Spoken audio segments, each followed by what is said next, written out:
moving on to our next and final segment, not the least, but the final, the Week 9 match day preview, where we Spi- break down the matchups for the upcoming game week and our score predictions. The first game is the Lagos Lions versus the Lagos Giants. The Lagos Lions are undefeated so far with a 7-0 record, and the Lagos Giants have had a stroke of bad luck in the past few games with a bunch of good looks from a few players. Bobby, I think I want to start with you before we get to Larry. well, quite simply, the Lions are not losing. They're not getting their first loss against the Giants, with all due respect. The Giants have been playing well. They've been proved, like you said, they've been unlucky a couple of times. Coach Riley has done a fantastic job in the team, but yeah, the Lions are winning straight up. That's all. And yeah, okay, scoreline. Right, scoreline. I think we may have our last, okay, maybe not the last Messi rule. Um, but I think we may have like a 38-6.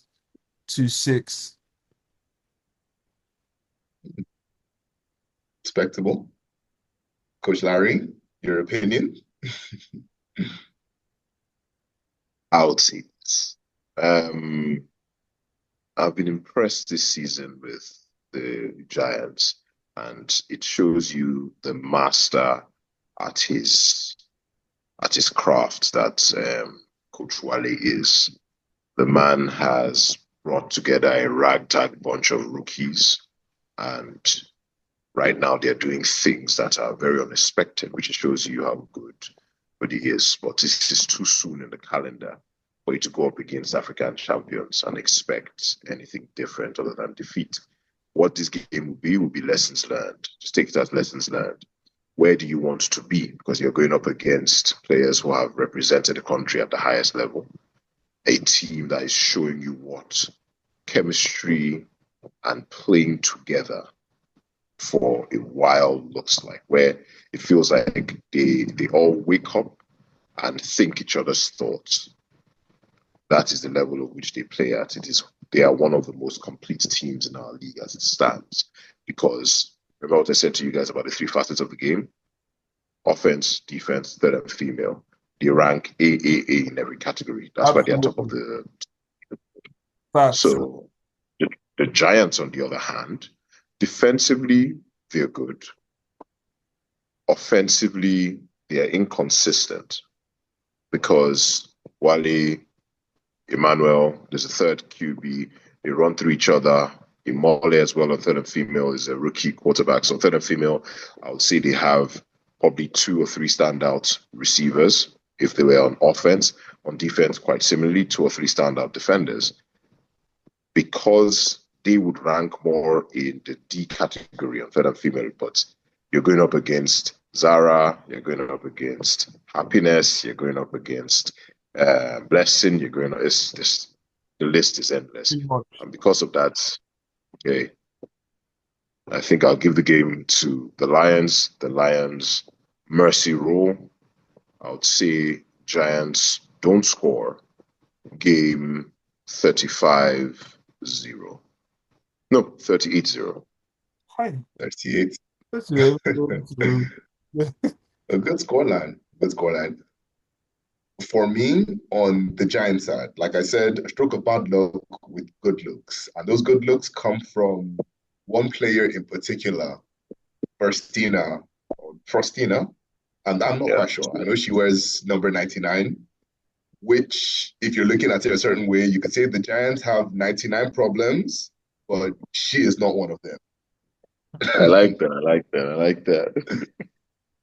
That being said, there is a reason the Lagos Lions are undefeated, and I agree with you both. They score high, but I also have the Giants with one touchdown. So 40-6 from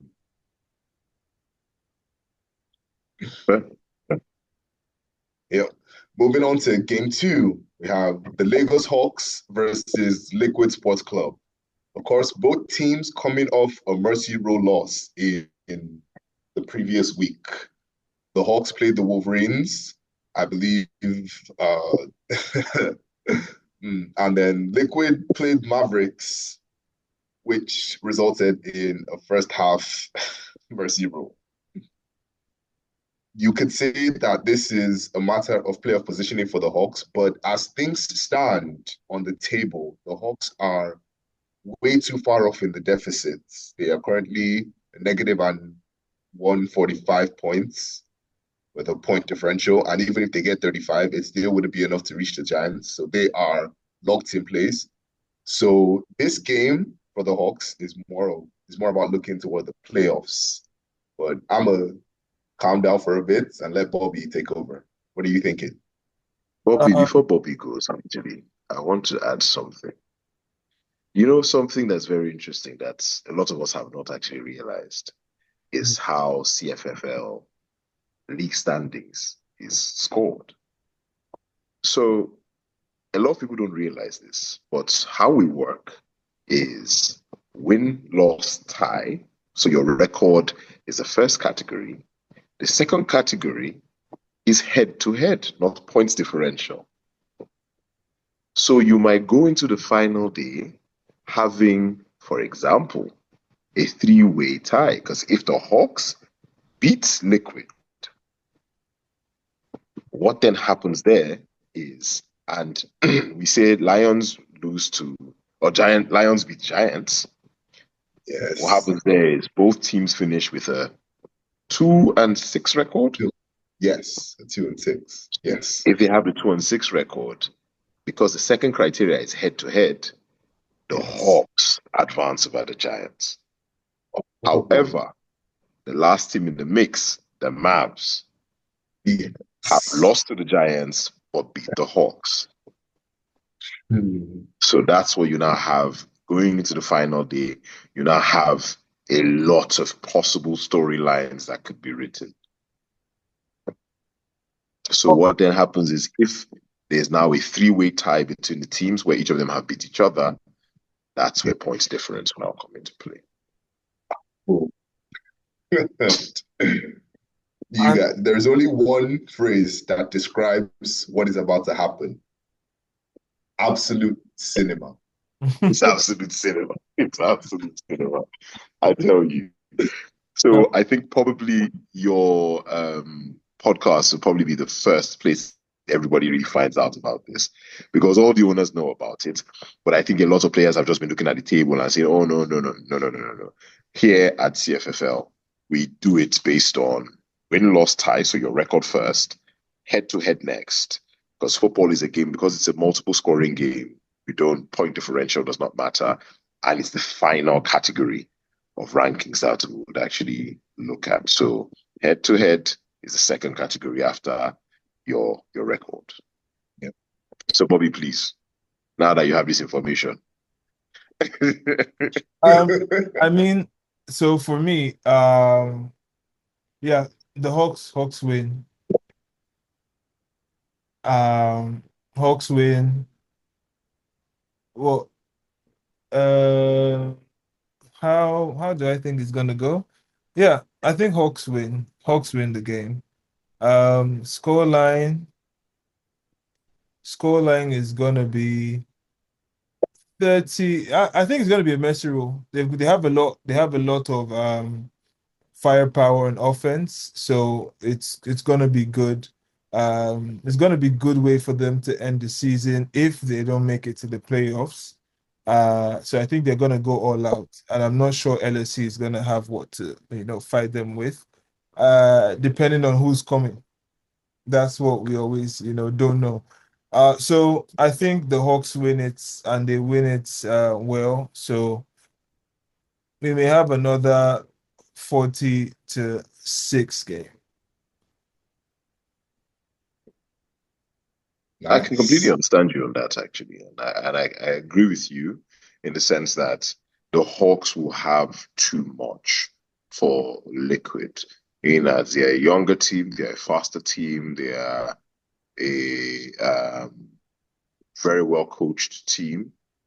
Bassett David, Prosper, Moses have been doing a lot of very, very interesting things this season. I think Bassett just needs a bit more patience for him to unlock, because what Liquid can do to you is Liquid experience really and truly is the best teacher.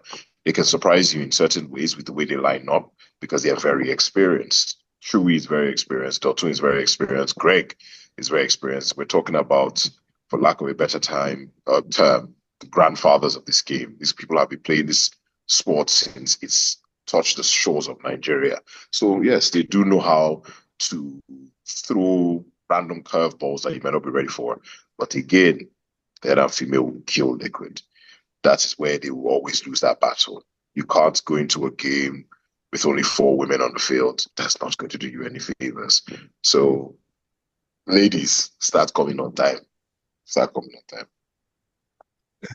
All right.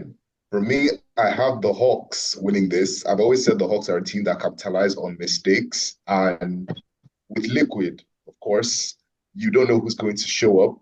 But as the trend has followed throughout the season, it's just not looking good. I have the Hawks winning 36-0. First half, second half. Ooh, they will have to surprise us because I genuinely don't know. Maybe they can beat the Mavericks record and do it before first half ends. That's a challenge to the Hawks. Second half for me. Yeah, second half for me as well. Second half for me as well. Second half. All right.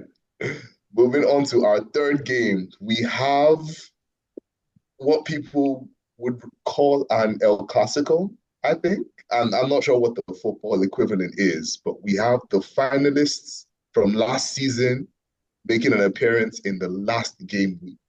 We have the Lagos Wolverines facing Spartans FC.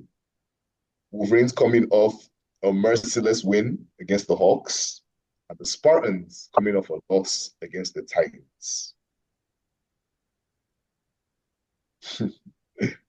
The floor is yours. Right. The difference between the Wolverines and the Spartans in the final last year was experience for me. And I think the Wolverines have garnered a lot of experience this season, and they've gotten better, but they didn't play better this season than they did last season, as a whole.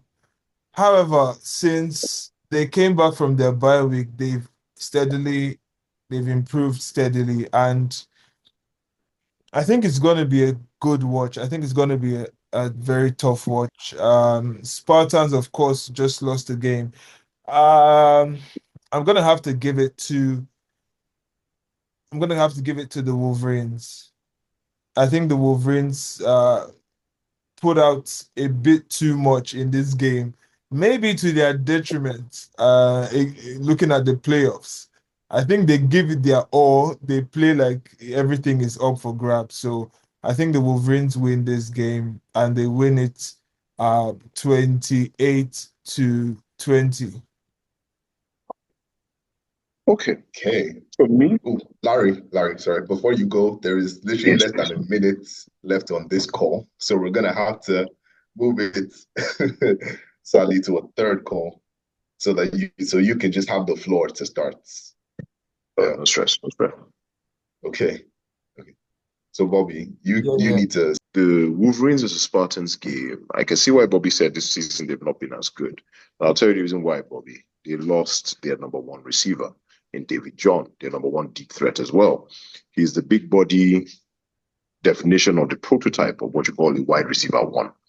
He had the ability to stretch the field for the Wolverines and cause those intermediate areas for people like Ridwan to get open, Charis to get open, because football is a very what's the word? Is it symbiotic sport where we all feed from each other, especially on offense.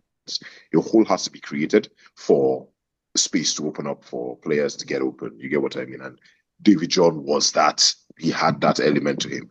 The fear of his posts, the fear of his flies would cause defenses to play differently against the Wolverines, and the field will open up more for them. So this season, they have slowed down since he got hurt. And because of that, I think they become a more predictable team. It is easier to defend against them. It's easier to pick them apart. I know in that game we played, to me, it was I'm going to I'm going to score because I know how to score against your defense.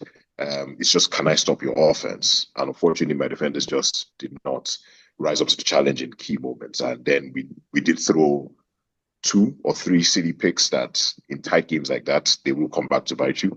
One of them was a pick 7. So because of that, I would say the Spartans, on the other hand, the Wolverines' weakness is the size of the team. They are a smaller sized team. The Spartans have juggernauts. Toye is 6, God knows how many. Farouk is 6, God knows how many. What's this young lady's name? Miracle, The Ubana, Amazon. No, the Amazon. Salamatu. PJ, Salamatu is an Salamatu, absolute tree. PJ, Princess, Ubana, Uncle, Miracle, Fortune. Fortune. They are just there's a mismatch. It's a size mismatch. So you have a Toye. So if I looked at getting Rex, for instance, Rex on the field would be a good matchup for, let's say, Toye. If you take Rex on Toye, who are you going to put on Farouk? Farouk is taller than Victor. Farouk is taller than the other defender, Aya. Farouk is taller than Casey. Farouk is taller than Toby. It's not a good match. Then Bukola? Bukola is tall, but does she have the speed to keep up with Salamatu? If you sacrifice Bukola on playing man on Salamatu, what happens next? You then have who again is there? There's just a lot of the Spartans team are very talented. Third and female comes along. If you try and run, you have one of the best flag pullers in the league in Princess who stop the run. If you try and pass, you have one of the best 1v1 defenders in the league in Princess who will stop the pass. If you try and say you want to run again, as Arthur would want to run against the Spartans, you have again one of the best flag pullers in the league in Princess. If you say you want to throw the ball, you have one of the best safeties in the league in Miracle and Ubana. They would haunt everything you're throwing in the air. Fortunes is intellectual, one of the best middle linebackers. It's not a good matchup without David John. David John was what tipped the scales to go either way. Without him, it's going to be a more difficult proposition. And because of that, I take Spartans win. Again, especially Spartans know they just came off a loss. I take a Spartans win. By how much, you asked? And that's where the question comes in. I say Spartans win by plus 15 points. Okay. Yeah. That was a lot. That's I can't for beat that everyone. argument. Me Lord, I submit my case to this council. He has proved the matter beyond reasonable doubt. For everyone watching, that is just a little insight into what goes into into what's in a coach's mind week to week. That's a Scratching the surface, as they say. I completely agree with you, but I'm going to look at it from an emotional standpoint as well as a playoff standpoint. Both teams want to want to go strong into the playoffs with the win. But with the Spartans, right, they have that extra drive to get that win because of the loss last week. Right. With the Wolverines, it's been hit or miss. This week they're on point. This other week they're not on point. And yes, you could attribute that to, as you said, their wide receiver. You could also attribute it to injuries of other teammates as well. Right? You have people getting healthy throughout the season and them progressively getting better. That being said, the Spartans come away with this one because of the championship mentality that they exude, right? One thing, and I'll end it with this. One thing I said at the start of the season was that all teams should aspire to be like the Spartans. And Coach Larry, you have said it on this call multiple times, the things that make up a championship team, the little things that make up a championship team. And to the best of my knowledge, what I have seen, the Spartans exude that in every capacity. And they take this game, I would say 25-14 in favor of the Spartans. You know what I would also even add? I would say, regardless of what we've said, football is not played in commentary, it's not played on paper, it's played on the field. So the gauntlet is thrown to the Wolverines. You have a chance to exercise your demons. This is the team you played in the finals and you were mollywopped, where it was nearly mercy rule at halftime. It was absolutely, then you started to catch up in the game in the final moments. So, yeah, this team, according to stats, is better than you when it matters the most. So take this as your first chance to exercise said demons. If you successfully exercise those demons, you know that you are going to face them again because that's the manner of the beast that is CFFL. Chances are you play a team like the Spartans again in the playoffs. So start preparing. Start preparing is what I say. Right. Yeah. And with that, we come to the final matchup.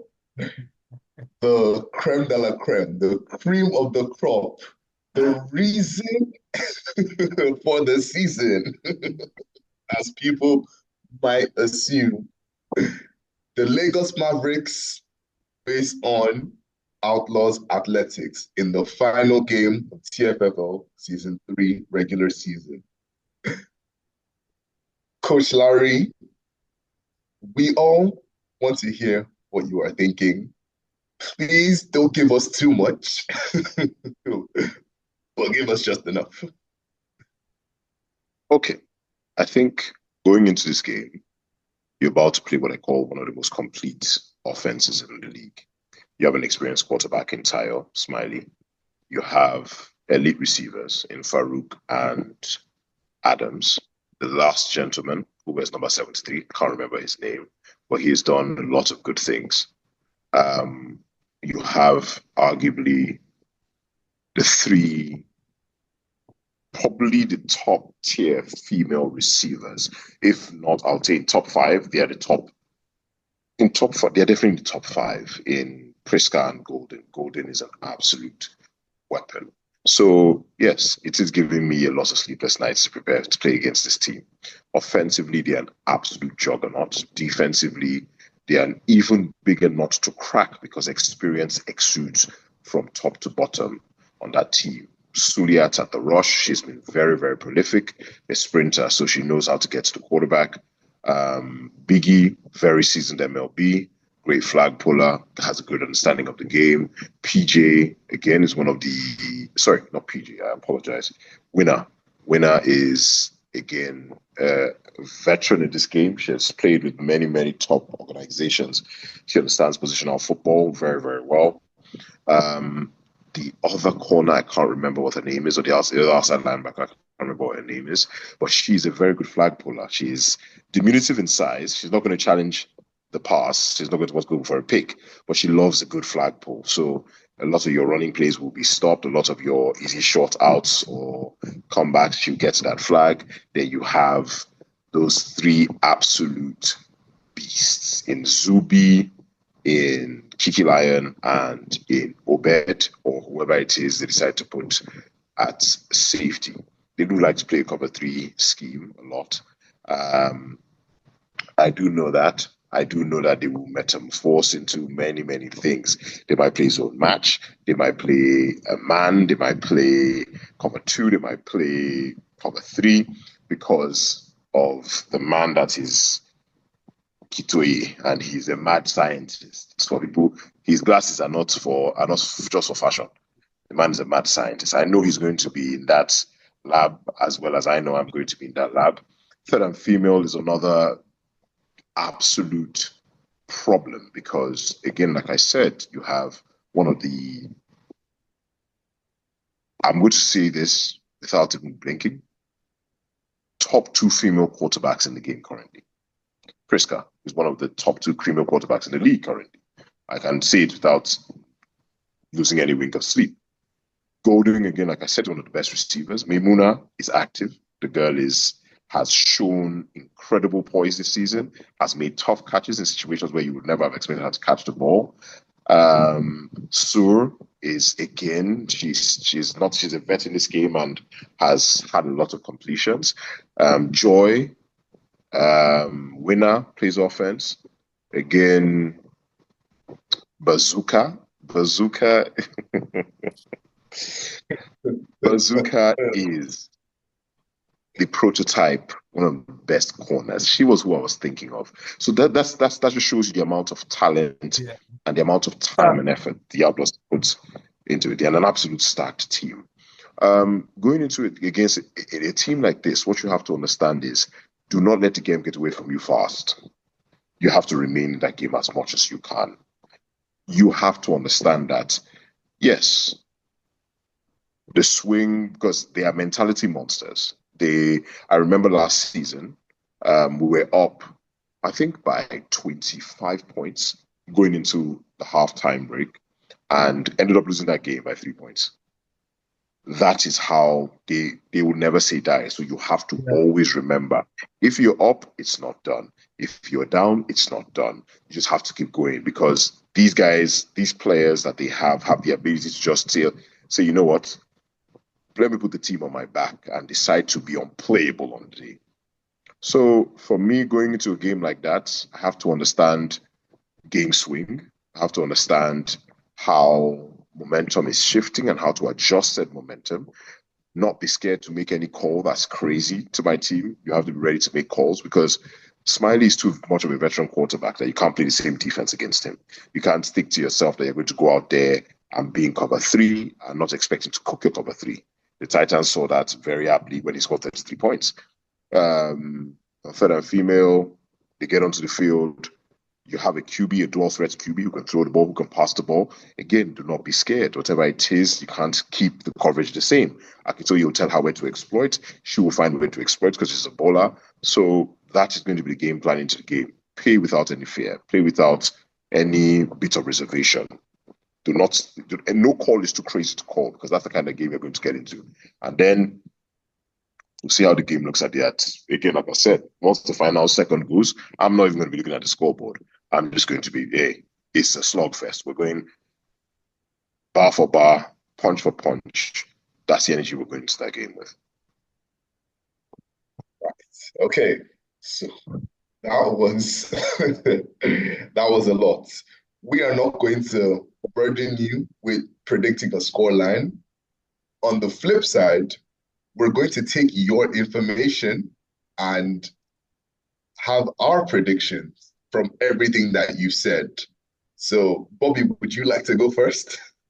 Yeah, so with with all that is there to consider from both teams, uh one added element for me is that the Mavericks, of course, being just at the edge of either making it to the playoffs or just missing out. Um, I think they're gonna play their hearts out because this may be the last game of the season, and and we've seen the Mavericks play great games this season. We've also seen them play not so great games this season. So, Absolutely. one thing at the end of the day, I think, where it's gonna come down to is they just recently got their wicked wide receiver female back in Golden, who scored about a gazillion touchdowns in the last game. I don't know what's that. And I think she's going to be a problem. I think it's going to be the third and female that's going to decide this game. And I think it's going to go to the Outlaws. But what I'm guaranteed, from the way I'm looking at it, I think the Mavericks give us a game. I think they give us a game to watch. And they let us actually cheer them on in the game. So I think it's going to be high scoring game in the end. Maybe something like 38 to 31 to the what's their name? To the Outlaws. Outlaws. Yeah. The Outlaws. Ooh, you have it high scoring. I think I agree. I agree. I have it high scoring. At the start of the season, the Mavericks started us off heavy with a 35-point opener against the Lions, 35 to 49. And it is only fitting that they end the season with that same level of high scoring. That being said, the Outlaws just have too much. The Outlaws just have too much. I say 40 to 35. But again, to your point, not to parrot what you said, but I will say it again to your point, it will be an intense game. It will be an intense game from start to finish. Let's hear it, Mavs. You guys should play your hearts out. Play your hearts out. No, This may be the again, last. I think Shock I us. think I'm going to use this podcast as an official call out to my team, and I'm going to look directly at the camera when I say this. You can hear what everybody's saying. There's some form of respect for you in this league, but for me, respect doesn't cost anything in the bank.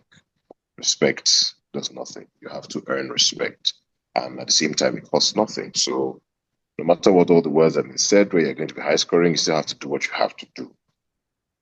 Third and female is our Achilles heel. Everyone knows it. So, ladies, it's about time you came to the party. It's about time you woke up and you had your names shouted out to the stands. It's about time you went out there and you did your jobs. So, hey, to be the best, you have to beat the best. So it's time for you to finally get that welcome, or what I say, unveiling party. So let's give them something to talk about now and tell them that it's a possible changing of the guard on third and female. So let's have it. All right, third and female. Third and female, it's over to you. Okay. All right. We've come to the end of the CFFO Season 3, Week 7 recap. Thank you for coming on, Coach Larry. Appreciate your time. Yo, Larry, it's been absolutely amazing. It's been a great one. I mean, there's been so much to ask. We've never had a podcast last this long. I'm just dreading, but there is so much, so much more that we could have spoken about, so much insight that we got from this podcast. We're definitely going to do something like this again, but thank you so much for your time, for all the gems that you dropped in this podcast. I know coaches and athletes alike are going to benefit as much as we have from everything you've said. And, I'm looking forward to, the next time we have opportunity to do this. And all the best to the Mavs for the last game of the season. Thank you. I'll just say this in my closing statements that you were saying thank you to me. I want to say thank you to you. Thank you to yourself, Adebola. Thank you to yourself, Bobby. Having a platform like this where we can have forms of banter, we can come through, watch predictions, these things that help grow the game. And it's necessary for everybody to assimilate our game in whatever platform or whatever form they best assimilate it in. Some people cannot come to the games or over the weekend, but they get to watch and listen to your podcast and then say, oh, wow, this is what happened, because you guys have fantastic takes.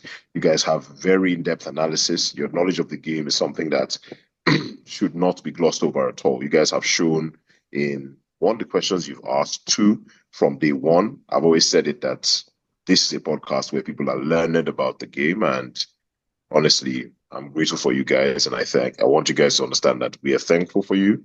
we look forward to more episodes, and look forward to seeing you guys again on the field as per usual.